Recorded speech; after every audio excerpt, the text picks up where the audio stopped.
بسم اللہ الرحمن الرحیم۔ تفسیر عثمانی سورۃ النمل۔ بسم اللہ الرحمن الرحیم۔ طاسین تلک آیات القرآن و کتاب مبین۔ طاسین یہ آیتیں ہیں قرآن اور کھلی کتاب کی۔ ہدی و بشریٰ للمؤمنین، ہدایت اور خوشخبری ایمان والوں کے واسطے۔ الذین یقیمون الصلاۃ، جو قائم رکھتے ہیں نماز کو۔ وَيُؤْتُونَ الزَّكَاةَ وَهُمْ بِالْآخِرَةِ هُمْ يُوقِنُونَ، اور دیتے ہیں زکوٰۃ اور ان کو آخرت پر یقین ہے۔ إِنَّ الَّذِينَ لَا يُؤْمِنُونَ بِالْآخِرَةِ زَيَّنَّا لَهُمْ أَعْمَالَهُمْ فَهُمْ يَعْمَهُونَ، جو لوگ نہیں مانتے آخرت کو اچھے دکھلائے ہم نے ان کی نظروں میں ان کے کام، سو وہ بہکے پھرتے ہیں۔ نمبر 1، أُولَٰئِكَ الَّذِينَ لَهُمْ سُوءُ الْعَذَابِ وَهُمْ فِي الْآخِرَةِ هُمُ الْأَخْسَرُونَ، وہی ہیں جن کے واسطے بری طرح کا عذاب ہے اور آخرت میں وہی ہیں خراب۔ نمبر 2، وَإِنَّكَ لَتُلَقَّى الْقُرْآنَ مِن لَّدُنْ حَكِيمٍ عَلِيمٍ، اور تجھ کو تو قرآن پہنچتا ہے ایک حکمت والے خبردار کے پاس سے۔ نمبر 3، وَإِذْ قَالَ مُوسَىٰ لِأَهْلِهِ إِنِّي آنَسْتُ نَارًا، جب کہا موسیٰ نے اپنے گھر والوں کو میں نے دیکھی ہے ایک آگ۔ نمبر 4، سَآتِيكُم مِّنْهَا بِخَبَرٍ أَوْ آتِيكُم بِشِهَابٍ قَبَسٍ لَعَلَّكُمْ تَصْطَلُونَ، اب لاتا ہوں تمہارے پاس وہاں سے کچھ خبر، یا لاتا ہوں انگارہ سلگا کر، شاید تاکہ تم سینکو یعنی تاپو۔ نمبر 5، فَلَمَّا جَاءَهَا نُودِيَ أَن بُورِكَ مَن فِي النَّارِ وَمَنْ حَوْلَهَا، پھر جب پہنچا اس کے پاس آواز ہوئی کہ برکت ہے اس پر جو کوئی کے آگ میں ہے اور جو اس کے آس پاس ہے۔ نمبر 6، وَسُبْحَانَ اللَّهِ رَبِّ الْعَالَمِينَ، اور پاک ہے ذات اللہ کی جو رب سارے جہان کا۔ نمبر 7، یا موسیٰ اِنَّهُ أَنَا اللَّهُ، اے موسیٰ وہ میں اللہ ہوں۔ تفسیر۔ نمبر 1، کفار دنیا کی رونقوں میں گم ہیں، یعنی جن کو انجام کی کوئی فکر اور مستقبل کا خیال نہ ہو، وہ اسی دنیا فانی کی فکر میں ڈوبے رہتے ہیں۔ ان کی تمام کوششوں کا مرکز ہی یہ چند روزہ زندگی ہے۔ جو کتاب یا پیغمبر ادھر سے ہٹا کر عاقبت کی طرف توجہ دلائے اس پر کیوں کان دھرنے لگے؟ وہ دنیا کے عشق میں غرق ہو کر ہادیوں پر آوازیں کستے ہیں، آسمانی صحیفوں کو مورد طعن بناتے ہیں، پیغمبروں کے ساتھ ٹھٹھا کرتے ہیں، اور یہی کام ہے جن کو اپنے نزدیک بہت اچھا سمجھ کر برابر گمراہی میں ترقی کرتے جاتے ہیں۔ تنبیہ، تزیین کی نسبت حق تعالیٰ کی طرف اس حیثیت سے کی کہ خالق ہر چیز کا وہی ہے، کسی سبب پر مسبب کا ترتب بدون اس کی مشیت و ارادہ کے نہیں ہو سکتا، جیسا کہ دوسرے مواضع میں اضلال و ختم و طبع وغیرہ کی نسبت اس کی طرف ہوئی ہے۔ سورہ نمل کی ابتدائی آیات کا مضمون سورہ بقرہ کی ابتدائی آیات سے بہت مشابہ ہے، ان کو ایک مرتبہ مطالعہ کر لیا جائے۔ نمبر 2، یعنی وہاں سب سے زیادہ خسارہ میں یہی لوگ ہوں گے۔ نمبر 3، قرآن کریم کی نعمت اللہ کا فضل عظیم ہے، یعنی ان بدبختوں کے تیہ ضلالت میں سے بھٹکنے دو۔ جب انہوں نے قرآن مبین کی قدر نہ پہچانی اور اس کی ہدایات و بشارات سے فائدہ نہ اٹھایا تو یہی حشر ہونا تھا۔ آپ صلی اللہ تعالیٰ علیہ وسلم تو خدا کا شکر کیجئے کہ اس علیم و حکیم کی سب سے زیادہ عظیم الشان کتاب آپ صلی اللہ علیہ وسلم کو مرحمت کی گئی ہے، جس سے ہر وقت تازہ بتازہ فوائد پہنچ رہے ہیں، جس میں مومنین کے لیے بشارتیں ہیں اور مکذبین کو عبرت ناک واقعات سنائے گئے ہیں، تاکہ سچوں کا دل مضبوط و قوی ہو اور جھوٹوں کی حمایت کرنے والے اپنے بد انجامی پر مطلع ہو جائیں۔ چنانچہ انہی اغراض کے لیے آگے حضرت موسیٰ علیہ السلام اور فرعونیوں کا قصہ سنایا جاتا ہے۔ نمبر 4، حضرت موسیٰ علیہ السلام کا آگ لینے کے لیے پہاڑ پر جانا۔ یہ مدین سے جاتے ہوئے وادی طوا کے قریب پہنچ کر کہا، جب کہ سخت سردی کی اندھیری رات میں رستہ بھول گئے تھے۔ مفصل واقعہ سورہ طٰہٰ کے فوائد میں گزر چکا، ملاحظہ کر لیا جائے۔ نمبر 5، یعنی رستے کی خبر لاتا ہوں اگر آگ کے پاس کوئی موجود ہو، ورنہ کم از کم سینکنے تاپنے کے لیے ایک انگارہ لے آؤں گا۔ نمبر 6، تجلی الہی کی روشنی۔ وہاں پہنچ کر معلوم ہوا کہ یہ دنیا کی آگ نہیں بلکہ غیبی اور نورانی آگ ہے، جس کے اندر نور الہی ظاہر ہو رہا تھا یا اس کی بجلی چمک رہی تھی۔ شاید وہی ہو جس کو حدیث میں فرمایا حجابہ النار یا حجابہ النور۔ پھر غیب سے آواز آئی، ان بورک من فی النار ومن حولہا، یعنی زمین کا یہ ٹکڑا مبارک، آگ میں جو تجلی ہے وہ بھی مبارک، اور اس کے اندر یا اس کے آس پاس جو ہستیاں ہیں مثلاً فرشتے یا خود حضرت موسیٰ علیہ السلام، وہ سب مبارک ہے۔ یہ غالباً موسیٰ علیہ السلام کو مانوس کرنے کے لیے بطور اعزاز و اکرام کے فرمایا۔ نمبر 7، آگ میں تجلی کی حقیقت، یعنی مکان، جہت، جسم، صورت اور رنگ وغیرہ سمات حدوث سے اللہ تعالیٰ کی ذات پاک ہے۔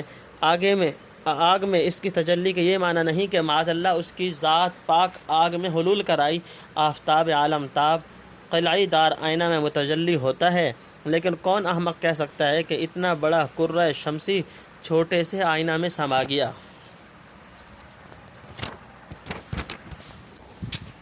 العزیز الحکیم، زبردست حکمتوں والا۔ نمبر 1، وَأَلْقِ عَصَاكَ، اور ڈال دے اپنی لاٹھی، فَلَمَّا رَآهَا تَهْتَزُّ كَأَنَّهَا جَانٌّ وَلَّىٰ مُدْبِرًا وَلَمْ يُعَقِّبْ، پھر جب دیکھا اس کو پھناتے یعنی پھن ہلاتے جیسے سانپ، یعنی سفید پتلا سانپ کی سٹک۔ نمبر 2، لوٹا پیٹ پھیر کر اور مڑ کر نہ دیکھا۔ نمبر 3، یا موسیٰ لا تخف، اے موسیٰ مت ڈر، انی لا یخاف لدی المرسلون، میں جو ہوں میرے پاس نہیں ڈرتے رسول۔ نمبر 4، الا من ظلم ثم بدل حسنا بعد سوء فانی غفور الرحیم، مگر جس نے زیادتی کی پھر بدلے میں نیکی کی برائی کے پیچھے تو میں بخشنے والا مہربان ہوں۔ نمبر 5، وادخل یدک فی جیبک تخرج بیضاء من غیر سوء، اور ڈال دے ہاتھ اپنا اپنے گرمان میں کہ نکلے سفید ہو کر بغیر کسی عیب کے، یعنی نہ کسی برائی کے۔ فی 9 آیات الی فرعون وقومہ، یہ دونوں مل کر 9 نشانیاں لے جا کر فرعون اور اس کی قوم کی طرف۔ انہم کانوا قوما فاسقین، بے شک وہ تھے لوگ نافرمان۔ نمبر 6، فلما جاءتہم آیاتنا مبصرۃ قالوا ھذا سحر مبین، پھر جب پہنچی ان کے پاس ہماری نشانیاں سمجھانے کو، بولے یہ جادو ہے صریح۔ وجحدوا بها واستيقنتها انفسهم ظلما وعلوا، اور ان کا انکار کیا اور ان کا یقین کر چکے تھے اپنے جی میں بے انصافی اور غرور سے۔ فانظر کیف، سو دیکھ لے کیسا۔ تفسیر۔ نمبر 1، حق تعالیٰ کا حضرت موسیٰ علیہ السلام سے خطاب، یعنی اس وقت تجھ سے کلام کرنے والا میں ہوں۔ نمبر 2، عصا کو زمین پر ڈالنے کا حکم، شاید ابتدا میں پتلا ہوگا یا صورت حرکت میں تشبیہ ہوگی، صغر جثہ میں نہیں۔ نمبر 3، یہ خوف طبعی تھا جو منافی نبوت نہیں۔ نمبر 4، یعنی اس مقام حضور و استفاء میں پہنچ کر ایسی چیزوں سے ڈرنے کا کیا مطلب؟ مرسلین کو لائق نہیں کہ ہماری بارگاہ قرب میں پہنچ کر لاٹھی یا سانپ یا کسی مخلوق سے ڈریں، وہاں تو دل کو انتہائی سکون و طمانینت حاصل ہونا چاہیے۔ نمبر 5، یہ استثناء منقطع ہے، یعنی خدا کے حضور میں پہنچ کر خوف و اندیشہ صرف اس کو ہونا چاہیے جو کوئی زیادتی یا خطا و تقصیر کر کے آیا ہو۔ اس کے متعلق بھی ہمارے ہاں یہ قاعدہ ہے کہ برائی کیے بعد اگر دل سے توبہ کر کے اپنی روش درست کر لی اور نیکیاں کر کے برائی کا اثر مٹا دیا تو حق تعالیٰ اپنی رحمت سے معاف فرمانے والا ہے۔ حضرت شاہ صاحب رحمۃ اللہ علیہ لکھتے ہیں کہ موسیٰ علیہ السلام سے چوک کر ایک کافر کا خون ہو گیا تھا، اس کا ڈر تھا ان کے دل میں، ان کو وہ معاف فرما دیا۔ نمبر 6، 9 نشانیوں کا بیان، سورہ بنی اسرائیل کی آیت وَلَقَدْ آتَيْنَا مُوسَىٰ 9 آیات بَيِّنَاتٍ فَاسْأَلْ بَنِي إِسْرَائِيلَ إِذْ جَاءَهُمْ الی آخرہ کے تحت میں دیکھو۔ کان عاقبۃ المفسدین، ہوا انجام خرابی کرنے والوں کا۔ نمبر 1، وَلَقَدْ آتَيْنَا داؤد وسلیمان علما، اور ہم نے دیا داؤد اور سلیمان کو ایک علم۔ نمبر 2، وقال الحمد للہ الذی فضلنا، اور بولے شکر اللہ کا جس نے ہم کو بزرگی یعنی فضیلت دی۔ نمبر 3، علی کثیر من عبادہ المؤمنین، اپنے بہت سے بندوں ایمان والوں پر۔ نمبر 4، وورث سلیمان داؤد، اور قائم مقام ہوا سلیمان داؤد کا۔ نمبر 5، وقال یا ایھا الناس علمنا منطق الطیر، اور بولا اے لوگو ہم کو سکھائی ہے بولی اڑتے جانوروں کی۔ نمبر 6، وَأُوتِینَا مِن كُلِّ شَيْءٍ، اور دیا ہم کو ہر چیز میں سے۔ نمبر 7، إِنَّ هَذَا لَهُوَ الْفَضْلُ، بے شک یہی ہے فضیلت۔ تفسیر۔ نمبر 1، معجزات دیکھ کر بھی انکار، یعنی جب وقتاً فوقتاً ان کی آنکھیں کھولنے کے لیے وہ نشانیاں دکھلائی گئیں تو کہنے لگے یہ سب جادو ہے، حالانکہ ان کے دلوں میں یقین تھا کہ موسیٰ علیہ السلام سچے ہیں اور جو نشان دکھلا رہے ہیں یقیناً خدائی نشان ہیں۔ جادو، شعبدہ اور نظر بندی نہیں، مگر محض بے انصافی اور غرور و تکبر سے جان بوجھ کر اپنے ضمیر کے خلاف حق کی تکذیب اور سچائی کا انکار کر رہے تھے۔ پھر کیا ہوا؟ چند روز بعد پتہ لگ گیا کہ ایسے ہٹ درم مفسدوں کا انجام کیسے ہوتا ہے۔ سب کو بحر قلزم کے موجوں نے کھا لیا، کسی کو گور و کفن بھی نصیب نہ ہوا۔ نمبر 2، حضرت داؤد علیہ السلام اور حضرت سلیمان علیہ السلام کو علم عطا کیا گیا۔ حضرت سلیمان علیہ السلام اور حضرت داؤد علیہ السلام کے صاحبزادہ ہیں۔ باپ بیٹے میں سے ہر ایک کو اس کی شان کے لائق اللہ نے علم کا خاص حصہ عطا فرمایا۔ شرائع و احکام اور اصول سیاست و حکمرانی وغیرہ کے علوم سب اس لفظ کے تحت میں داخل ہو گئے۔ نمبر 3، حق تعالیٰ نے جو علم داؤد و سلیمان علیہ السلام کو دیا تھا، اسی کا یہ اثر تھا کہ حق تعالیٰ کے انعامات کا شکر ادا کرتے تھے۔ کسی نعمت الہی پر شکر ادا کرنا اصل نعمت سے بڑی نعمت ہے۔ نمبر 4، بہت سے اس لیے کہا کہ بہت بندگان خدا کو ان پر فضیلت دی گئی ہے، باقی تمام مخلوق پر فضیلت کلی تو سارے جہان میں ایک ہی بندے کو حاصل ہے، جن کا نام مبارک ہے محمد الرسول اللہ صلی اللہ علیہ وسلم۔ نمبر 5، حضرت داؤد علیہ السلام کے سچے وارث حضرت سلیمان، یعنی داؤد کے بیٹوں میں سے ان کے اصل جانشین سلیمان علیہ السلام ہوئے، جن کی ذات میں اللہ تعالیٰ نے نبوت اور بادشاہت دونوں جمع کر دیے اور وہ ملک عطا فرمایا جو ان سے قبل یا بعد کسی کو نہ ملا۔ جن، ہوا، پرندوں کو ان کے لیے مسخر فرما دیا، جیسا کہ سورہ سبا میں آئے گا۔ نمبر 6، پرندوں کی بولیوں کی عقلی توجیہ۔ اس بات کا انکار کرنا بداہت کا انکار ہوگا کہ پرندے جو بولیاں بولتے ہیں ان میں ایک خاص حد تک افہام و تفہیم کی شان پائی جاتی ہے۔ ایک پرند جس وقت اپنے جوڑ کو بلاتا ہے یا دانہ دینے کے لیے اپنے بچوں کو آواز دیتا ہے یا کسی چیز سے خوف کھا کر خبردار کرتا ہے، ان تمام حالات میں اس کی بولی اور لب و لہجہ یکساں نہیں ہوتا، چنانچہ اس کے مخاطبین اس فرق کو بخوبی محسوس کرتے ہیں۔ اسی سے ہم سمجھتے ہیں کہ دوسرے احوال و ضروریات کے وقت بھی ان کے چہچہوں میں گو ہمیں کتنے ہی متشابہ و متقارب معلوم ہو، ایسا لطیف و خفیف تفاوت ہوتا ہوگا جسے وہ آپس میں سمجھ لیتے ہوں گے۔ تم کسی پوسٹ آفس میں چلے جاؤ اور تار کے متشابہ کھٹ کھٹ گھنٹوں سنتے رہو، تمہارے نزدیک محض بے معنی حرکات و اصوات سے زیادہ وقت نہ ہوگی، لیکن ٹیلی گراف ماسٹر فوراً بتا دے گا کہ فلاں جگہ سے فلاں آدمی یہ مضمون کہہ رہا ہے، یا فلاں لیکچرار کی تقریر انہی تاروں کی کھٹکھٹاہٹ میں صاف سنائی دے رہی ہے، کیونکہ وہ ان فقرات تلغرافیہ کی دلالت وضعیہ سے پوری طرح واقف ہے۔ علی حد القیاس کیا بعید ہے کہ واضح حقیقی نے نغمات طیور کو بھی مختلف معانی و مطالب کے اظہار کے لیے وضع کیا ہو، اور جس طرح انسان کا بچہ اپنے ماں باپ کی زبان سے آہستہ آہستہ واقف ہوتا رہتا ہے، طیور کے بچے بھی اپنی فطرتی استعداد سے اپنی بنو نوع کی بولیوں کو سمجھنے لگتے ہیں، اور بطور ایک پیغمبرانہ اعجاز کے حق تعالیٰ کسی نبی کو بھی ان کا علم عطا فرما دے۔ حیوانات کے لیے جزئی ادراکات کا حصول تو پہلے سے مسلم چلا آتا ہے، لیکن یورپ کی جدید تحقیقات اب حیوانات کی عقلیت کو آدمی کی سرحد سے قریب کرتی جاتی ہیں، حتیٰ کہ حیوانات کی بولیوں کی ابجد تیار کی جا رہی ہے۔ قرآن کریم نے خبر دی تھی کہ ہر چیز اپنے پروردگار کی تسبیح و تحمید کرتی ہے جسے تم نہیں سمجھتے، اور ہر پرند اپنی صلاۃ و تسبیح سے واقف ہے۔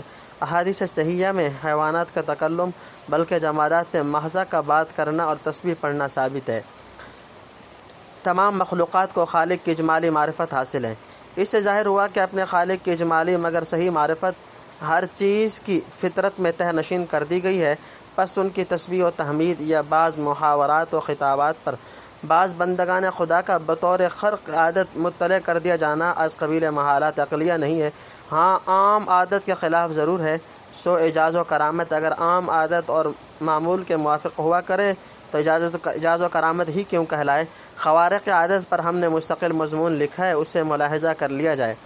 بہرحال اس رکوع میں کئی معجزے اس قسم کے مذکور ہیں جن میں زائغین نے عجیب طرح کے رقیق اور لچر تحریفات شروع کر دی ہیں، کیونکہ بعض طیور کا اپنی بولی میں آدمیوں کو بعض علوم کو ادا کرنا یا چیونٹیوں کا آپس میں ایک دوسرے کو مخاطب بنانا اور سلیمان علیہ السلام پیغمبر کا ان کو سمجھ لینا، یہ سب باتیں ان کے نزدیک ایسی لغو اور احمقانہ ہیں جن پر ایک بچہ بھی یقین نہیں کر سکتا۔ لیکن میں کہتا ہوں، لاکھوں محققین اور علماء سلف خلف کی نسبت خیال کرنا کہ وہ ایسی کچی لغو اور بدیع البطلان باتوں کو جنہیں ایک بچہ اور گوار بھی نہیں مان سکتا بلا تردید و تکذیب بیان کرتے چلے آئے، اور ان اوہام کو رد کر کے مضمون آیت کی صحیح حقیقت جو تم پر آج منکشف ہوئی ہے کسی نے بیان نہ کی۔ یہ خیال ان باتوں سے بھی بڑھ کر لغو اور احمقانہ ہے جن کی لغویت کو تم تسلیم کرانا چاہتے ہو۔ علماء سے ہر زمانہ میں غلط فہمی یا خطا و تقصیر ہو سکتی ہے، مگر یہ نہیں ہو سکتا کہ شب و روز کی جن محسوسات اور پیش پا افتادہ حقائق کو انسان کا بچہ بچہ جانتا ہے، وہ صدیوں تک بڑے بڑے عقل مند اور محقق علماء کو ایک دن بھی نظر نہ آئی ہوں۔ یاد رہے کہ ہم اسرائیلی خرافات کی تائید نہیں کر رہے، ہاں جس حد تک اکابر سلف نے بلا اختلاف کلام الہی کو مدلول بیان کیا ہے اس کو ضرور تسلیم کرتے ہیں، خواہ وہ اسرائیلی روایات کے موافق پڑ جائیں یا مخالف۔ نمبر 7، یعنی ایسی عظیم الشان سلطنت و نبوت کے لیے جو چیزیں اور سامان درکار تھے وہ عطا فرمائے۔ المبین صریح وحشر لسلیمان جنودہ من الجن والانس والطیر فہم یوزعون، اور جمع کیے گئے سلیمان کے پاس اس کے لشکر جن اور انسان اور اڑتے جانور، پھر ان کی جماعتیں بنائی جاتی۔ نمبر 1، حتی اذا اتوا علی واد النمل، یہاں تک کہ جب پہنچے چیونٹیوں کے میدان میں۔ نمبر 2، قالت نملۃ یا ایھا النمل ادخلوا مساکنکم، کہا ایک چیونٹی نے، اے چیونٹیوں گھس جاؤ اپنے گھروں میں۔ لا یحطمنکم سلیمان وجنودہ وہم لا یشعرون، نہ پیس ڈالے تم کو سلیمان اور اس کی فوجیں اور ان کو خبر بھی نہ ہو۔ نمبر 3، فتبسم ضاحکا من قولها وقال رب اوزعنی ان اشکر نعمتک التی انعمت علی، پھر مسکرا کر ہنس پڑا اس کی بات سے۔ نمبر 4، اور بولا اے میرے رب میری قسمت میں دیکھ کہ شکر کروں تیرے احسان کا جو تو نے کیا مجھ پر، وعلی والدی اور میرے ماں باپ پر، وان اعمل صالحا اور یہ کہ کروں کام نیک، ترضاہ جو تو پسند کرے، وادخلنی برحمتک اور ملا لے یعنی شامل کر لے مجھ کو اپنی رحمت سے، فی عبادک الصالحین اپنے نیک بندوں میں۔ نمبر 5، وتفقد الطیر فقال ما لی لا اری الہدہد، اور خبر لی اڑتے جانوروں کی تو کہا کیا ہے جو میں نہیں دیکھتا ہدہد کو، ام کانا یا ہے۔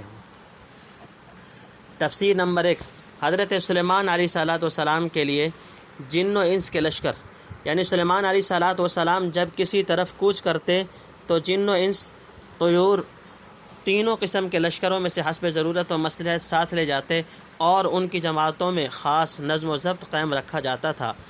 مثلاً پچھلی جماعتیں تیز چل کر یا اڑ کر اگلی جماعتوں سے آگے نہیں نکل سکتی تھیں، نہ کوئی سپاہی اپنے مقام اور ڈیوٹی کو چھوڑ کر جا سکتا تھا۔ جس طرح آج بری، بحری اور ہوائی طاقتوں کو ایک خاص نظم و ترتیب کے ساتھ کام میں لایا جاتا ہے۔ نمبر 2، چیونٹیوں کی بستی پر حضرت سلیمان علیہ السلام کا گزر، یعنی سلیمان علیہ السلام کا اپنے لو لشکر کے ساتھ ایسے میدان کی طرف گزر ہوا جہاں چیونٹیوں کی بڑی بھاری بستی تھی۔ تنبیہ، جہاں چیونٹیاں مل کر خاص سلیقے سے اپنا گھر بناتی ہیں اسے زبان عرب میں قریۃ النمل کہتے ہیں، چیونٹیوں کی بستی۔ مفسرین نے مختلف بلاد میں کئی ایسی وادیوں کا پتہ چلایا ہے جہاں چیونٹیوں کی بستیاں بکثرت تھیں اور ان میں سے کسی ایک پر حسب اتفاق حضرت سلیمان علیہ السلام کا گزر ہوا۔ نمبر 2، ایک چیونٹی کی بات، یعنی یہ ایسے تو نہیں جان بوجھ کر کے تم کو ہلاک کریں، ہاں ممکن ہے بے خبری میں پس جاؤ۔ حضرت شاہ صاحب رحمۃ اللہ لکھتے ہیں کہ چیونٹیوں کی آواز کوئی آدمی نہیں سن سکتا، انہیں سلیمان علیہ السلام کو معلوم ہوئی ہوگی، یہ ان کا معجزہ ہوا۔ تنبیہ، چیونٹیوں کی منظم زندگی، علماء حیوانات نے سالہ سال سے جو تجربے کیے ہیں ان سے ظاہر ہوتا ہے کہ حقیر ترین جانور اپنی حیات اجتماعی اور نظام سیاسی میں بہت ہی عجیب اور شؤون بشریہ سے بہت قریب واقع ہوا ہے۔ آدمیوں کی طرح چیونٹیوں کے خاندان اور قبائل ہیں، ان میں تعاون باہمی کا جذبہ اور تقسیم عمل کا اصول اور نظام حکومت کے ادارت نوع انسانی کے مشابہ پائے جاتے ہیں۔ محققین یورپ نے مدتوں ان اطراف میں قیام کر کے جہاں چیونٹیوں کی بستیاں بکثرت ہیں، بہت قیمتی معلومات بہم پہنچائی ہیں۔ افسوس ہے ان مختصر فوائد میں ان کی گنجائش نہیں۔ محض مقام کی مناسبت سے دائرۃ المعارف المصریہ کے آخری جملے نقل کرتا ہوں: فمتى داهم عدو قرية النمل اختفت العملة وخرجت الجنود للقتال والنضال فيخرج اولا واحد منها للاستطلاع ثم يعود مخبرا بما رأى وبعد هنيهة تخرج 3 أو 4 يتبعها عدد كثيف من الجيوش بادية عليهم علائم الحنق فتلدغ كل ما صادفته ولا تفلت من تلدغه ولو قطعت أربا فإذا انتهى القتال رجع الفعلة فأعادوا بناء ما تهدم ويتخللها عدد من الجنود للحراسة للعمل۔ متذکرہ بالا جملہ میں بتلایا کہ خطرہ کی آہٹ پا کر اول ایک چونٹی باہر نکلتی ہے اور واپس جا کر اپنی قوم کو اپنی معلومات سے آگاہ کرتی ہے۔ باقی سلیمان علیہ السلام کا پتہ لگا لینا اور سلیمان علیہ السلام کا اس کی بات پر مطلع ہو جانا بطریق خرق عادت تھا۔ نمبر 4، حضرت سلیمان کا تبسم اور تعجب۔ اس چونٹی کی بات سمجھ کر تعجب ہوا اور فرط و سرور و نشاط سے ادائے شکر کا جذبہ جوش میں آیا۔ نمبر 5، حضرت سلیمان علیہ السلام کی دعا، یعنی حیران ہوں تیرے انعامات عظیمہ کا شکر کس طرح ادا کروں، بس آپ ہی سے التجا کرتا ہوں کہ مجھے پورا شاکر بنا دیجئے، زبان سے بھی اور عمل سے بھی، اور اعلیٰ درجے کے نیک بندوں میں جو انبیاء و مرسلین ہیں ان میں محشور فرمائیے۔ من الغائبین، وہ غائب۔ نمبر 1، لأعذبنہ عذابا شدیدا، اس کو سزا دوں گا سخت سزا۔ نمبر 2، او لأذبحنہ، یا ذبح کر ڈالوں گا، او لیأتینی بسلطان مبین، یا لائے میرے پاس کوئی سند صریح۔ نمبر 3، فمکث غیر بعید فقال احطت بما لم تحط به وجئتک من سبأ بنبأ یقین، پھر بہت دیر نہ کی کہ آ کر کہا کہ میں لے آیا خبر ایک چیز کی کہ تجھ کو اس کی خبر نہ تھی، اور آیا ہوں تیرے پاس سبا سے ایک خبر لے کر، تحقیقی یعنی یقینی۔ نمبر 4، انی وجدت امرأة تملکهم وأوتیت من کل شیء ولها عرش عظیم، میں نے پایا ایک عورت کو جو ان پر بادشاہی کرتی ہے اور اس کو ہر ایک چیز ملی ہے۔ نمبر 5، اور اس کا ایک تخت ہے بڑا۔ نمبر 6، وجدتها وقومها يسجدون للشمس من دون الله وزين لهم الشيطان أعمالهم فصدهم عن السبيل فهم لا يهتدون، میں نے پایا کہ وہ اور اس کی قوم سجدہ کرتے ہیں سورج کو اللہ کے سوائے، اور بھلے دکھلا رہے ہیں ان کو شیطان نے ان کے کام، پھر روک دیا ہے ان کو رستے سے، سو وہ راہ نہیں پاتے۔ نمبر 7، اللہ یسجد للہ الذی یخرج الخبء فی السماوات والارض ویعلم ما تخفون وما تعلنون، کیوں نہ سجدہ کریں اللہ کو جو نکالتا ہے چھپی ہوئی چیز آسمانوں میں اور زمین میں، اور جانتا ہے جو چھپاتے ہو اور جو ظاہر کرتے ہو۔ نمبر 8، اللہ ہے۔ تفسیر۔ نمبر 1، ہدہد کے بارے میں سوال۔ کسی ضرورت سے سلیمان علیہ السلام نے اڑنے والی فوج کا جائزہ لیا، ہدہد ان میں نظر نہ پڑا۔ فرمایا کیا بات ہے میں ہدہد کو نہیں دیکھتا، آیا ہدہد پرندوں کے جھنڈ میں مجھ کو نظر نہیں آیا، یہ حقیقت میں غیر حاضر ہے۔ تنبیہ، پرندوں سے حضرت سلیمان علیہ السلام مختلف کام لیتے تھے، مثلا ہوائی سفر میں ان کا پرے باندھ کر اوپر سایہ کرتے ہوئے جانا، یا ضرورت کے وقت پانی وغیرہ کا کھوج لگانا یا نامہ بری کرنا وغیرہ۔ ممکن ہے اس وقت ہدہد کی کوئی خاص ضرورت پیش آئی ہو۔ مشہور ہے کہ جس جگہ زمین کے نیچے پانی قریب ہو ہدہد کو محسوس ہو جاتا ہے، اور یہ کچھ مستبعد نہیں کہ حق تعالیٰ کسی جانور کو کوئی خاص حادثہ انسانوں اور دوسرے جانوروں سے تیز عنایت فرما دے۔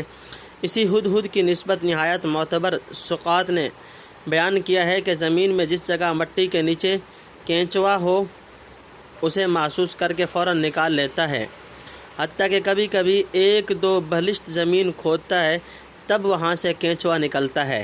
نمبر 2، یعنی مثلاً اس کے بالوں پر نوچ ڈالوں گا۔ نمبر 3، یعنی اپنی غیر حاضری کا واضح عذر پیش کرے۔ نمبر 4، قوم سبا کی خبر۔ حضرت سلیمان کو اس ملک کا حال مفصل نہ پہنچا تھا، اب پہنچا۔ سبا ایک قوم کا نام ہے، ان کا وطن عرب تھا، یمن کی طرف موضع القرآن۔ گویا ہدہد کے ذریعے سے حق تعالیٰ نے متنبع فرما دیا کہ بڑے بڑے انسان کا علم بھی محیط نہیں ہو سکتا۔ دیکھو جن کی بابت خود فرمایا تھا وَلَقَدْ آتَيْنَا دَاوُودَ وَسُلَيْمَانَ عِلْمًا، ان کو ایک جزئی کی اطلاع ہدہد نے کی۔ نمبر 5، ہر ایک چیز میں مال، اسباب، فوج، اسلحہ اور حسن و جمال سب آ گیا۔ نمبر 6، بلقیس کا تخت، یعنی اس ملکہ کے بیٹھنے کا تخت ایسا مکلف و مرصع اور بیش قیمت تھا کہ اس وقت کسی بادشاہ کے پاس نہ تھا۔ مفسرین ملکہ کا نام بلقیس لکھتے ہیں۔ نمبر 5 واللہ عالم۔ نمبر 7، قوم سبا کی آفتاب پرستی، یعنی وہ قوم مشرک آفتاب پرست تھی۔ شیطان نے ان کی راہ ماردی اور مشرکانہ رسوم و اطوار کو ان کے نظر میں خوبصورت بنا دیا، اس لیے وہ راہ ہدایت نہیں پاتے۔ ہدہد نے یہ کہہ کر گویا سلیمان علیہ السلام کو اس قوم پر جہاد کرنے کی ترغیب دی۔ نمبر 8، جانوروں کو حق تعالیٰ کی جبلی معرفت، غالباً یہ ہدہد کے کلام کا تتمہ ہے۔ معلوم ہوتا ہے کہ جانور اپنے خالق کی صحیح معرفت فطرتاً رکھتے ہیں، یا بطور خرق عادت اسی ہدہد کو اس طرح کی تفصیلی معرفت عطا کی گئی ہو۔ خدا چاہے تو ایسی معرفت ایک خوش لکڑی میں بھی پیدا کر دے۔ باقی جانوروں میں فطری طور پر اس قسم کی عقل و معرفت کا موجود ہونا، جسے صدر شیرازی نے اسفار اربعہ میں علم حضوری یا شعور بسیط سے تعبیر کیا ہے، اس کو مستلزم نہیں کہ ان کی طرف انبیاء مبعوث ہوں، کیونکہ یہ فطری معرفت کسبی نہیں، جبلی ہے، اور بعثت انبیاء کا تعلق کسبیات سے ہوتا ہے۔ نیز یہ صحیح نہیں کہ جس چیز میں کوئی درجہ عقل و شعور کا ہو وہ مکلف بھی ہو۔ مثلا شریعت حقہ نے سبھی کو مکلف قرار نہیں دیا، حالانکہ قبل از بلوغ اس میں خاصا درجہ عقل کا موجود ہے۔ اسی سے حیوانات کی عقلیت کا اندازہ کر لو۔ تنبیہ، حضرت شاہ صاحب رحمۃ اللہ علیہ لکھتے ہیں کہ ہدہد کی روزی ہے ریت سے کیڑے نکال کر کھانا، نہ دانہ کھائے نہ میوہ، اس کو اللہ کی اسی قدرت سے کام ہے، شاید اسی لیے یخرج الخبء کا خاص طور پہ ذکر کیا۔ واللہ اعلم۔ لا الہ الا هو رب العرش العظیم، کسی کی بندگی نہیں اس کے سوا، پروردگار تخت بڑے کا۔ نمبر 1، قال سننظر اصدقت ام كنت من الكاذبین، سلیمان نے کہا ہم اب دیکھتے ہیں تو نے سچ کہا یا تو جھوٹا ہے۔ نمبر 2، اذهب بکتابی هذا فالقه الیہم ثم تول عنہم فانظر ماذا یرجعون، لے جا میرا یہ خط اور ڈال دے ان کی طرف، پھر ان کے پاس سے ہٹا، پھر دیکھ وہ کیا جواب دیتے ہیں۔ نمبر 3، قالت یا ایھا الملأ انی القی الی کتاب کریم، کہنے لگی اے دربار والو میرے پاس ڈالا گیا ایک خط عزت کا، انہ من سلیمان و انہ بسم اللہ الرحمن الرحیم، وہ خط ہے سلیمان کی طرف سے اور وہ یہ ہے کہ شروع اللہ کے نام سے جو بے حد مہربان نہایت رحم والا ہے۔ اللہ تعلو علی واتونی مسلمین، کہ زور نہ کرو میرے مقابلے میں اور چلے آؤ میرے سامنے حکم بردار ہو کر۔ نمبر 5، قالت یا ایھا الملأ افتونی فی امری، کہنے لگے اے دربار والو مشورہ دو مجھ کو میرے کام میں، ما کنت قاطعۃ امرا حتی تشہدون، میں طے نہیں کرتی کوئی کام تمہارے حاضر ہونے تک۔ نمبر 6، قالوا نحن اولو قوۃ واولو بأس شدید، وہ بولے ہم لوگ زور آور ہیں اور سخت لڑائی والے، والامر الیک، اور کام تیرے اختیار میں ہے، فانظری ماذا تأمرین، سو تو دیکھ لے جو حکم کرے۔ نمبر 7، تفسیر۔ نمبر 1، یعنی اس کے عرش عظیم سے بلقیس کے تخت کو کیا نسبت۔ نمبر 2، یعنی تیرے جھوٹ سچ کا امتحان کرتا ہوں۔ نمبر 3، حضرت سلیمان کا خط، یعنی سلیمان علیہ السلام نے خط لکھ کر ہدہد کے حوالے کیا کہ ملکہ سبا کو پہنچا دے اور جواب لے کر آ، اور دیکھنا خط پہنچا کر وہاں سے ایک طرف ہٹ جانا، کیونکہ قاصد کا وہیں سر پر کھڑا رہنا آداب شاہانہ کے خلاف ہے۔ حضرت شاہ صاحب رحمۃ اللہ علیہ لکھتے ہیں یعنی اپنے کو چھپا لیکن وہاں کا ماجرا دیکھ۔ ہدہد خط لے گیا، بلقیس جہاں اکیلی سوتی تھی روزون میں سے جا کر اس کے سینے پر رکھ دیا، موضح۔ نمبر 4، بلقیس کا اہل دربار سے مشورہ، بلقیس نے خط پڑھ کر اپنے مشیروں اور درباریوں کو جمع کیا، کہنے لگے میرے پاس یہ خط عجیب طریقے سے پہنچا ہے جو ایک بہت بڑے معزز و محترم بادشاہ سلیمان کی طرف سے آیا ہے۔ غالباً حضرت سلیمان علیہ السلام کا نام اور ان کی بے مثال حکومت و شوکت کا شہرہ پہلے سے سن چکی ہوگی۔ نمبر 5 خط کا مضمون۔ ایسا مختصر، جامع اور پرعظمت خط شاید ہی دنیا میں کسی نے لکھا ہو۔ مطلب یہ تھا کہ میرے مقابلہ میں زور آزمائی سے کچھ نہ ہوگا، خیریت اسی میں ہے کہ اسلام قبول کرو اور حکم بردار ہو کر آدمیوں کی طرح سیدھی انگلیوں میرے سامنے حاضر ہو جاؤ، تمہاری شیخی اور تکبر میرے آگے کچھ نہ چلے گی۔ نمبر 6 یعنی مشورہ دو، کیا جواب دیا جائے اور کیا کارروائی کی جائے، جیسا کہ تمہیں معلوم ہے میں کسی اہم معاملہ کا فیصلہ بدون تمہارے مشورہ کے نہیں کرتی۔ نمبر 7 اہل دربار کا مشورہ، یعنی ہمارے پاس زور و طاقت اور سامان حرب کی کمی نہیں، نہ کسی بادشاہ سے دبنے کی ضرورت۔ تیرا حکم ہو تو ہم سلیمان علیہ السلام سے جنگ کرنے کے لیے تیار ہیں، آگے تو مختار ہے، سوچ سمجھ کر حکم دے، ہماری گردن اس کے سامنے خم ہوگی۔ معلوم ہوتا ہے کہ درباریوں کی صلاح لڑائی کرنے کی تھی، مگر ملکہ نے اس میں تعجیل مناسب نہ سمجھی اور ایک بین صورت اختیار کی جس کا ذکر آگے آتا ہے۔ قالت ان الملوک اذا دخلوا قرية افسدوها وجعلوا اعزة اهلها اذلة وكذلك يفعلون۔ کہنے لگی بادشاہ جب گھستے ہیں کسی بستی میں اور اس کو خراب کر دیتے ہیں اور کر ڈالتے ہیں وہاں کے سرداروں کو بے عزت، اور ایسا ہی کچھ کریں گے۔ وَإِنِّي مُرْسِلَةٌ إِلَيْهِمْ بِهَدِيَّةٍ فَنَاظِرَةٌ بِمَا يَرْجِعُ الْمُرْسَلُونَ، اور میں بھیجتی ہوں ان کی طرف کچھ تحفہ، پھر دیکھتی ہوں کیا جواب لے کر پھرتے ہیں بھیجے ہوئے۔ نمبر 1 فَلَمَّا جَاءَ سُلَيْمَانَ قَالَ أَتُمِدُّونَنِي بِمَالٍ، پھر جب پہنچا سلیمان کے پاس بولا کیا تم میری اعانت کرتے ہو مال سے؟ فَمَا آتَانِيَ اللَّهُ خَيْرٌ مِّمَّا آتَاكُمْ، سو جو اللہ نے مجھ کو دیا یعنی دے رکھا ہے بہتر ہے اس سے جو تم کو دیا ہے۔ بل انتم بہدیتکم تفرحون، بلکہ تم ہی اپنے تحفے سے خوش رہو۔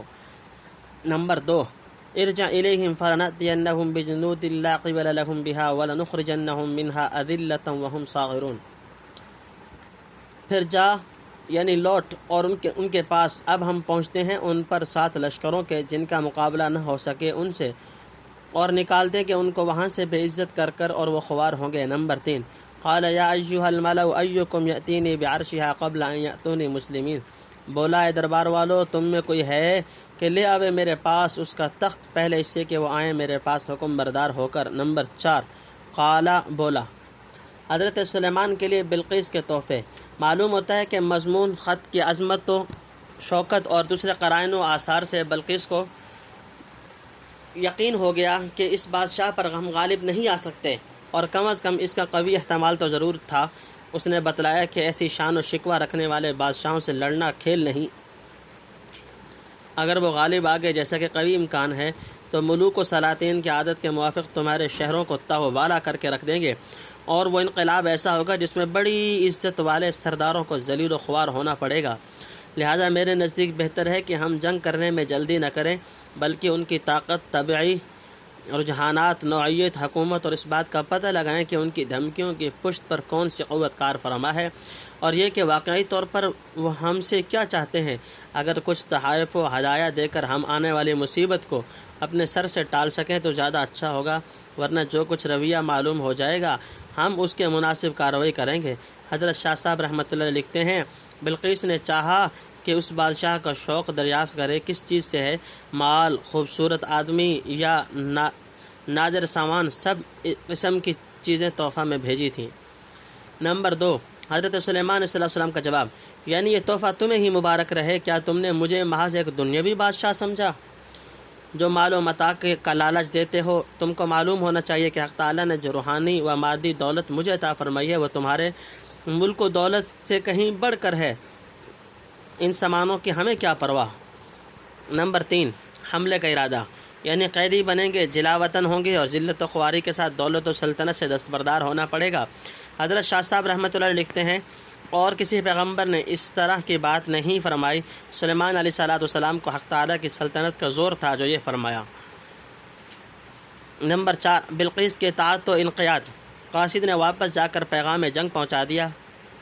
بلقیس کو یقین ہو گیا کہ یہ کوئی معمولی بادشاہ نہیں، ان کی قوت خدائی زور سے ہے، جدال و قتال سے کچھ فائدہ نہ ہوگا، نہ کوئی ہیلا اور زور ان کے روبرو چل سکتا ہے۔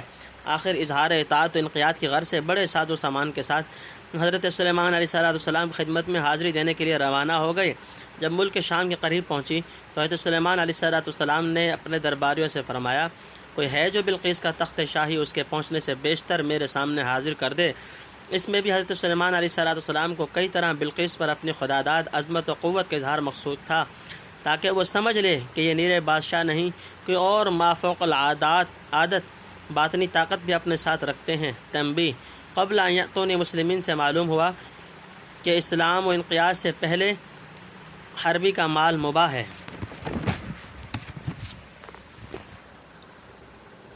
عفریت من الجن انا آتیک بہ قبل ان تقوم من مقامک، ایک دیو جنوں میں سے میں لائے دیتا ہوں وہ تجھ کو پہلے اس سے کہ تو اٹھے اپنی جگہ سے۔ نمبر 1، وانی علیہ لقوی امین، اور میں اس پر زور آور ہوں معتبر۔ نمبر 2، قال الذی عنده علم من الکتاب، بولا وہ شخص جس کے پاس تھا ایک علم کتاب کا، ان آتیک بہ قبل ان یرتد الیک طرفک، میں لائے دیتا ہوں تیرے پاس اس کو پہلے اس سے کہ پھر آئے تیری طرف آنکھ۔ نمبر 3، فلما رآہ مستقرا عنده قال هذا من فضل ربی، پھر جب دیکھا اس کو دھرا ہوا اپنے پاس کہا یہ میرے رب کا فضل ہے۔ نمبر 4، لیبلونی اشکر ام اکفر، میرے جانچنے کو کہ میں شکر کرتا ہوں یا ناشکری۔ نمبر 5، ومن شکر فانما یشکر لنفسی، اور جو کوئی شکر کرے سو شکر کرے اپنے واسطے۔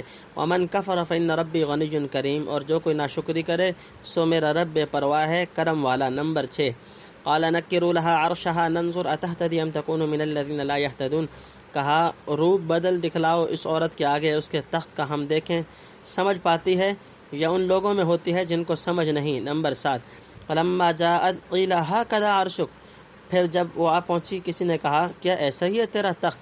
قالت کأنہ ہو، بولی گویا یہ وہی ہے۔ نمبر 8، واو اور تفسیر۔ نمبر 1، تخت لانے کے لیے جن کا اصرار۔ حضرت سلیمان علیہ السلام کا دربار روزانہ ایک معین وقت تک لگتا تھا، مطلب یہ ہے کہ اس سے پہلے کہ آپ دربار سے اٹھ کر جائیں میں تخت کو حاضر کر سکتا ہوں، مگر اس کو پھر کچھ عرصہ لگتا۔ حضرت سلیمان علیہ السلام اس سے بھی زیادہ جلدی چاہتے تھے۔ نمبر 2، زور آور ہوں، یعنی اپنی قوت بازو سے بہت جلد اٹھا کر لا سکتا ہوں، اللہ نے مجھ کو قدرت دی ہے، اور معتبر ہوں، یعنی اس میں خیانت نہ کروں گا۔ کہتے ہیں تخت بہت بیش قیمت تھا، سونے چاندی کا اور جواہر لال جڑے ہوئے تھے۔ نمبر 3، ایک صحابی کا چشم زدن میں تخت لانے کا وعدہ۔ راجح یہی معلوم ہوتا ہے کہ وہ شخص حضرت سلیمان علیہ السلام کا صحابی اور وزیر آصف بن برخیہ ہے، جو کتب سماویہ کا عالم اور اللہ کے اسماء اور کلام کی تاثیر سے واقف تھا۔ اس نے عرض کیا کہ میں چشم زدن میں تخت کو حاضر کر سکتا ہوں، آپ کسی طرف دیکھیے، قبل اس کے کہ آپ ادھر سے نگاہ ہٹائیں تخت آپ کے سامنے حاضر ہوگا۔ نمبر 4، کرامت اللہ کا فعل ہے، یعنی یہ ظاہر کے اسباب سے نہیں آیا، اللہ کا فضل ہے کہ میرے رفیق اس درجہ کو پہنچے جن سے ایسی کرامات ظاہر ہونے لگیں، اور چونکہ ولی کی خصوصاً صحابی کی کرامت اس کے نبی کا معجزہ اور اس کے اتباع کا ثمرہ ہوتا ہے، اس لیے سلیمان علیہ السلام پر بھی اس کی شکر گزاری عائد ہوئی۔ تنبیہ: معلوم ہوا کہ اعجاز و کرامت کی حقیقت خداوند قدیر کا فعل ہے، جو ولی یا نبی کے ہاتھ پر خلاف معمول ظاہر کیا جاتا ہے۔ پس جس کی قدرت سے سورج یا زمین کا کرہ ایک لمحے میں ہزاروں میل کی مسافت طے کر لیتا ہے، اسے کیا مشکل ہے کہ تخت بلقیس کو پلک جھپکنے میں معارب سے شام پہنچا دے، حالانکہ تخت بلقیس کو سورج اور زمین سے ذرہ اور پہاڑ کی نسبت ہے۔ نمبر 5، حضرت سلیمان کا لشکر۔ حضرت سلیمان علیہ السلام ہر قدم پر حق تعالیٰ کی نعمتوں کو پہچانتے اور ہمہ وقت شکر گزاری کے لیے تیار رہتے تھے، گویا یہ اعملوا آل داود شکراً کی حکم کی تعمیل تھی۔ نمبر 6، یعنی شکر گزاری کا نفع شاکر ہی کو پہنچتا ہے کہ دنیا و آخرت میں مزید انعامات مبذول ہوتے ہیں، ناشکری کرے گا تو خدا کا کیا نقصان، وہ ہمارے شکریوں سے قطعاً بے نیاز اور بذات خود کامل الصفات اور منبع الکمالات ہے، ہمارے کفران نعمت سے اس کی کسی صفت کمالیہ میں کمی نہیں آ جاتی، یہ بھی اس کا کرم ہے کہ ناشکروں کو فوراً سزا نہیں دیتا، ایسے کریم کی ناشکری کرنے والا پرلے درجے کا بے حیا اور احمق ہے۔ نمبر 7، تخت کے ذریعے بلقیس کی آزمائش، یعنی تخت کا رنگ و روپ تبدیل کر دو اور اس کی وضع و حیت بدل ڈالو، جسے دیکھ کر بلقیس بآسانی نہ سمجھ سکے، اس سے بلقیس کے عقل و فہم کو آزمانا تھا کہ ہدایت پانے کی استعداد اس میں کہاں تک موجود ہے۔ نمبر 8، بلقیس کی حق گوئی، نہ کہا کہ ہاں وہی ہے، نہ بالکل نفی کی، بلکہ حقیقت تھی ٹھیک ٹھاک ظاہر کر دی کہ تخت وہی ہے، مگر کچھ اوصاف میں فرق آ گیا ہے، اور فرق چونکہ معتد بھی ہی نہیں، اس لیے کہہ سکتے ہیں گویا وہی ہے۔ اوتینا العلم من قبلها وکنا مسلمین، ہم کو معلوم ہو چکا پہلے سے اور ہم ہو چکے ہیں حکم بردار۔ نمبر 1، وصدها ما كانت تعبد من دون اللہ، اور روک دیا اس کو ان چیزوں سے جو پوجتی تھی اللہ کے سوا۔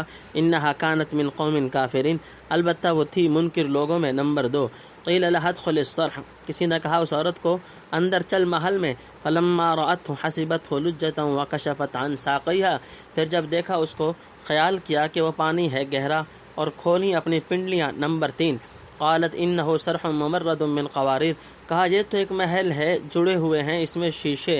نمبر 4، قالت رب انی ظلمت نفسی واسلمت مع سلیمان للہ رب العالمین، بولی اے رب میں نے برا کیا ہے اپنے جان کا، اور میں حکم بردار ہوئی ساتھ سلیمان کے اللہ کے آگے جو رب ہے سارے جہان کا۔ نمبر 5، وَلَقَدْ أَرْسَلْنَا إِلَى ثَمُودَ أَخَاهُمْ صَالِحًا أَنِ اعْبُدُوا اللَّهَ فَإِذَا هُمْ فَرِيقَانِ يَخْتَصِمُونَ، اور ہم نے بھیجا تھا سمود کی طرف ان کے بھائی صالح کو کہ بندگی کرو اللہ کی، پھر وہ دو فرقے یعنی جتھے ہو کر لگے جھگڑنے۔ نمبر 6، قَالَ يَا قَوْمِ لِمَ تَسْتَعْجِلُونَ بِالسَّيِّئَةِ قَبْلَ، کہا ہے میری قوم کیوں جلدی مانگتے ہو برائی کو پہلے۔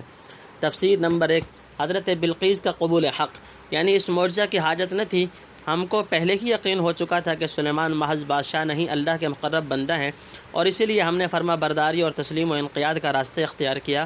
نمبر 2، یعنی حق تعالیٰ نے یا سلیمان علیہ السلام نے حق تعالیٰ کے حکم سے ملکہ بلقیس کو آفتاب وغیرہ کی پرستش سے روک دیا جس میں وہ بمعیت اپنی قوم کے مبتلا تھی۔ یا یہ مطلب ہے کہ سلیمان علیہ السلام خدمت میں حاضر ہونے تک جو اعلانیہ اسلام کا اظہار نہیں کیا، اس کا سبب یہ ہے کہ جھوٹے معبودوں کے خیال اور قوم کفار کی تقلید و صحبت نے اس کو ایسا کرنے سے روک رکھا تھا۔ نبی کی صحبت میں پہنچ کر وہ روک جاتی رہی، ورنہ سلیمان علیہ السلام کی صداقت کا اجمالی علم اس کو پہلے ہی ہو چکا تھا۔ نمبر 3، یعنی پانی میں گھسنے کے لیے پائنچے چڑھا لیے، جیسا کہ عام قاعدہ ہے کہ پانی کی گہرائی پوری طرح پر معلوم نہ ہو تو گھسنے والا شروع میں پائنچے چڑھا لیتا ہے۔ نمبر 4، حضرت بلقیس کا ایک اور امتحان۔ حضرت سلیمان علیہ السلام دیوان خانہ میں بیٹھے تھے، اس میں پتھروں کی جگہ شیشے کا فرش تھا، صاف شیشہ دور سے نظر آتا کہ پانی لہرا رہا ہے، اور ممکن ہے کہ شیشہ کے نیچے واقعی پانی ہو، یعنی حوض کو شیشہ سے پاٹ دیا ہو۔ اس نے پانی میں گھسنے کے لیے پنڈلیاں کھولیں۔ سلیمان علیہ السلام نے پکارا کہ یہ شیشے کا فرش ہے، پانی نہیں۔ اس کو اپنے عقل کا قصور اور ان کی عقل کا کمال معلوم ہوا، سمجھی کہ دین میں بھی جو یہ سمجھتے ہیں وہی صحیح ہوگا، اور یہ بھی پتہ لگ گیا کہ جس ساز و سامان پر اس کی قوم کو ناز تھا یہاں اس سے بڑھ کر سامان موجود ہے۔ گویا سلیمان علیہ السلام نے اس کو متنبہ فرما دیا کہ آفتاب و ستاروں کی چمک پر مفتون ہو کر انہیں خدا سمجھ لینا ایسے ہی دھوکہ ہے جیسے آدمی شیشہ کی چمک دیکھ کر پانی گمان کر لے۔ نمبر 5، حضرت بلقیس کی شرک سے توبہ، یعنی اے پروردگار میں تیری حکم بردار ہو کر سلیمان کا راستہ اختیار کرتی ہوں، اب تک اپنی جان پر بڑا ظلم کیا کہ شرک و کفر میں مبتلا رہی، اب اس سے تائب ہو کر تیری بارگاہ ربوبیت کی طرف رجوع کرتی ہوں۔ نمبر 6، حضرت صالح علیہ السلام کی بعثت، یعنی ایک ایمان والے اور ایک منکر، جیسے مکہ کے لوگ پیغمبر کے آنے سے جھگڑنے لگے، قوم سمود کے جھگڑنے کی قدر تفصیل سورہ اعراف کی ان آیات میں گزر چکی۔ قال الملأ الذين استكبروا من قومه للذين استضعفوا لمن آمن منهم الى آخره، اعراف رکوع نمبر 10۔ الحسنہ، بھلائی سے، لولا تستغفرون اللہ لعلکم ترحمون، کیوں نہیں گناہ بخشواتے اللہ سے شاید تم پر رحم ہو جائے۔ نمبر 1، قالوا طیرنا بک وبمن معک، بولے ہم نے منحوس قدم دیکھا تجھ کو اور تیرے ساتھ والوں کو۔ نمبر 2، قال طائرکم عند اللہ بل انتم قوم تفتنون، کہا تمہاری بری قسمت اللہ کے پاس ہے۔ نمبر 3، کچھ نہیں تم لوگ جانچے جاتے ہو۔ نمبر 4، وکان فی المدینہ 9 رہط یفسدون فی الارض ولا یصلحون، اور تھے اس شہر میں 9 شخص کہ خرابی کرتے ملک میں اور اصلاح نہ کرتے۔ نمبر 5، قالوا تقاسموا باللہ لنبیتنہ واہلہ، بولے کہ آپس میں قسم کھاؤ اللہ کی کہ البتہ رات کو جا پڑیں ہم اس پر اور اس کے گھر پر، ثم لنقولن لولیہ، پھر کہیں گے اس کے دعویٰ کرنے والوں کو، ما شہدنا مہلک اہلہ وانا لصادقون، ہم نے نہیں دیکھا جب تباہ ہوا اس کا گھر اور ہم بے شک سچ کہتے ہیں۔ نمبر 6 وَمَكَرُوا مَكْرًا وَمَكَرْنَا مَكْرًا وَهُمْ لَا يَشْعُرُونَ، اور انہوں نے بنایا ایک فریب اور ہم نے بنایا ایک فریب اور ان کو خبر نہ ہوئی۔ نمبر 7 فَانظُرْ كَيْفَ كَانَ عَاقِبَةُ مَكْرِهِمْ، پھر دیکھ لے کیسا ہوا انجام ان کے فریب کا۔ أَنَّا دَمَّرْنَاهُمْ وَقَوْمَهُمْ أَجْمَعِينَ، کہ ہلاک کر ڈالا یعنی اکھاڑ مارا ہم نے ان کو اور ان کی قوم کو سب کو۔ نمبر 8 تفسیر۔ نمبر 1 قوم کو فہمائش۔ حضرت صالح علیہ السلام نے ان کو بہت سمجھایا، ہر طرح کی فہمائش کی اور آخر میں عذاب کی دھمکی دی، جس پر وہ کہنے لگے یا صالح ائتنا بما تعدنا ان کنت من المرسلین، سورہ اعراف رکوع نمبر 10، یعنی سچا ہے تو عذاب الہی ہم پر لے آ، دیر کس بات کی ہے۔ حضرت صالح علیہ السلام نے فرمایا کم بختو، ایمان و توبہ اور بھلائی کی راہ تو اختیار نہیں کرتے جو دنیا و آخرت میں کام آئے، الٹے برائی طلب کرنے میں جلدی مچا رہے ہو۔ برا وقت آ پڑے گا تو ساری تمطرہ ختم ہو جائے گی، ابھی موقع ہے کہ گناہوں سے توبہ کر کے محفوظ ہو جاؤ۔ کیوں توبہ استغفار نہیں کرتے جو حق تعالی عذاب کی جگہ اپنی رحمتیں تم پر نازل فرمائے۔ نمبر 2 یعنی جب سے تیرا منحوس قدم آیا ہے اور یہ باتیں شروع کی ہیں، ہم پر قحط وغیرہ کی سختیاں پڑتی ہیں اور گھر گھر میں لڑائی جھگڑے شروع ہو گئے ہیں۔ نمبر 3 یعنی یہ سختیاں یا برائیاں میری وجہ سے نہیں، تمہاری بدقسمتی سے ہیں جو اللہ تعالیٰ نے تمہاری شرارتوں اور بدعمالیوں کے سبب سے مقدر کی ہیں۔ نمبر 4 یعنی کفر کی شامت سے تم پر سختی پڑی ہے، دیکھیں سمجھتے ہو یا نہیں۔ نمبر 5 9 مفسدین، یہ 9 شخص شاید 9 جماعتوں کے سردار ہوں گے جن کا کام ملک میں فساد پھیلانے اور خرابی ڈالنے کے سوا کچھ نہ تھا، اصلاح و درستی کی طرف ان کا قدم کبھی نہ اٹھتا تھا۔ مکہ میں بھی کافروں کے 9 سردار تھے جو ہمہ وقت اسلام کی بے خونی اور پیغمبر کی دشمنی میں سعی رہتے تھے، بعض مفسرین نے ان کے نام لکھے ہیں۔ نمبر 6 حضرت صالح کے قتل کی سازش، یعنی آپس میں معاہدے اور حلف ہوئے کہ سب مل کر رات کو حضرت صالح علیہ السلام کے گھر پر ٹوٹ پڑو، کسی کو زندہ نہ چھوڑو، پھر جب کوئی ان کے خون کا دعویٰ کرنے والا کھڑا ہو تو کہہ دینا ہمیں خبر نہیں، ہم سچ کہتے ہیں کہ اس کے گھر کی تباہی ہمارے آنکھوں نے نہیں دیکھی، گویا ہم خود تو ایسی حرکت کیا کرتے، اس وقت موقع پر موجود بھی نہ تھے۔ اس طرح کے متفقہ سازش اور دروغ گوئی میں ہم میں سے ایک بھی ملزم نہ ٹھہر سکے گا جس سے ان کے حمایتی خون بہا وصول کریں۔ نمبر 7 ناسمجھی میں اپنی ہلاکت کا سامان، ان کا مکر تو جھوٹی سازش تھی اور خدا کا مکر تھا ان کو ڈھیل دینا کہ خوب دل کھول کر اپنی شرارتوں کی تکمیل کر لیں تاکہ مستحق عذاب عظیم ہونے میں کوئی حجت و عذر باقی نہ رہے۔ وہ سمجھ رہے تھے کہ ہم حضرت صالح علیہ السلام کا قصہ ختم کر رہے ہیں، یہ خبر نہ تھی کہ اندر اندر انہی کی جڑ کٹ رہی ہے اور انہی کا قصہ ختم ہو رہا ہے۔ حضرت شاہ صاحب رحمۃ اللہ علیہ لکھتے ہیں کہ ان کی ہلاکت کے اسباب پورے ہونے تھے، شرارت جب تک حد کو نہ پہنچے ہلاکت نہیں آتی۔ نمبر 8 9 مفسدین کی سازش اور ہلاکت، ان 9 اشخاص نے اول اتفاق کر کے اونٹنی کو ہلاک کیا۔ حضرت صالح نے فرمایا کہ اب 3 دن سے زیادہ مہلت نہیں، عذاب آ کر رہے گا۔ تب آپس میں ٹھہرایا کہ ہم تو خیر 3 دن کے بعد ہلاک کیے جائیں گے، ان کا 3 دن سے پہلے ہی کام تمام کر دو۔ چنانچہ شب کے وقت حضرت صالح علیہ السلام کے گھر پر چھاپا مارنے اور ان کو مع اہل و عیال کے قتل کرنے کا ارادہ کیا۔ یہ 9 آدمی اس ناپاک مقصد کے لیے تیار ہو کر نکلے، باقی کفار ان کے تابع یا معین تھے۔ حق تعالیٰ نے حضرت صالح علیہ السلام کی حفاظت فرمائی، فرشتوں کا پہرہ لگا دیا، آخر وہ 9 عذاب سماوی سے تباہ ہوئے اور اپنے ساتھ قوم کو بھی تباہ کرایا۔ فَتِلْكَ بُيُوتُهُمْ خَاوِيَةً بِمَا ظَلَمُوا، سو یہ پڑے ہیں ان کے گھر ڈھے ہوئے بسبب ان کے انکار کے۔ نمبر 1 إِنَّ فِي ذَلِكَ لَآيَةً لِقَوْمٍ يَعْلَمُونَ، البتہ اس میں نشانیاں ان لوگوں کے لیے جو جانتے ہیں۔ نمبر 2 وَأَنجَيْنَا الَّذِينَ آمَنُوا وَكَانُوا يَتَّقُونَ، اور بچا دیا ہم نے ان کو جو یقین لائے تھے اور بچتے رہتے تھے۔ نمبر 3 وَلُوطًا إِذْ قَالَ لِقَوْمِهِ أَتَأْتُونَ الْفَاحِشَةَ وَأَنْتُمْ تُبْصِرُونَ، اور لوط کو بھی جب کہا اس نے اپنی قوم کو کیا تم کرتے ہو بے حیائی اور تم دیکھتے ہو۔ نمبر 4 أَإِنَّكُمْ لَتَأْتُونَ الرِّجَالَ شَهْوَةً مِّن دُونِ النِّسَاءِ، کیا تم دوڑتے ہو مردوں پر للچا کر عورتوں کو چھوڑ کر۔ بل انتم قوم تجہلون، کوئی نہیں تم لوگ بے سمجھ ہو۔ نمبر 5 فما كان جواب قومه الا ان قالوا اخرجوا آل لوط من قريتكم، پھر اور کچھ جواب نہ تھا اس کی قوم کا مگر یہی کہ کہتے تھے نکال دو لوط کے گھر کو اپنے شہر سے۔ انہم اناس یتطہرون، یہ لوگ ہیں ستھرے رہنا یعنی بنا چاہتے ہیں۔ نمبر 6 فانجیناہ اہلہ الا امرأتہ، پھر بچا دیا ہم نے اس کو اور اس کے گھر والوں کو، نمبر 7 مگر اس کی عورت، قدرناہا من الغابرین، مقرر کر دیا تھا ہم نے اس کو رہ جانے والوں میں، نمبر 8 وامطرنا علیہم مطرا، اور برسا دیا ہم نے ان پر برساؤ، پھر کیا برا، وساء مطر المنذرین، برساؤ تھا ان ڈرائے ہوئوں کا، نمبر 9 تفسیر نمبر 1 سمود کی بستیوں کے کھنڈر، مکہ والے شام کا سفر کرتے تو راستہ پر وادی القریٰ میں سمود کی بستیوں کے کھنڈر دیکھتے تھے، فتلک بیوتہم خاویۃ الی آخرہ میں انہی کی طرف اشارہ ہے، نمبر 2 یعنی جاننے والوں کو چاہیے کہ ان واقعات ہائلہ سے عبرت حاصل کریں، نمبر 3 مومنین کے عذاب سے حفاظت، یعنی حضرت صالح علیہ السلام کے رفقا جو ایمان لائے اور کفر و عصیان سے بچتے تھے، ہم نے ان کو عذاب کی لپیٹ سے بچا دیا۔ خدا کی قدرت دیکھو کہ مومن و کافر رلے ملے ایک بستی میں رہتے ہیں، مگر عذاب آتا تو چن چن کر کافروں کو ہلاک کرتا، مومن کو نہیں چھوڑتا۔ نمبر 4 یعنی دیکھتے ہو کیسا برا اور گندہ کام ہے۔ نمبر 5 قوم لوط کی بے حیائی، یعنی تم سمجھتے نہیں کہ اس بے حیائی کا انجام کیا ہونے والا ہے، پرلے درجے کے جاہل اور احمق ہو۔ نمبر 6 یعنی اپنے کو بڑا پاک اور صاف بنانا چاہتے ہو، پھر ہم ناپاکوں میں ان کا کیا کام۔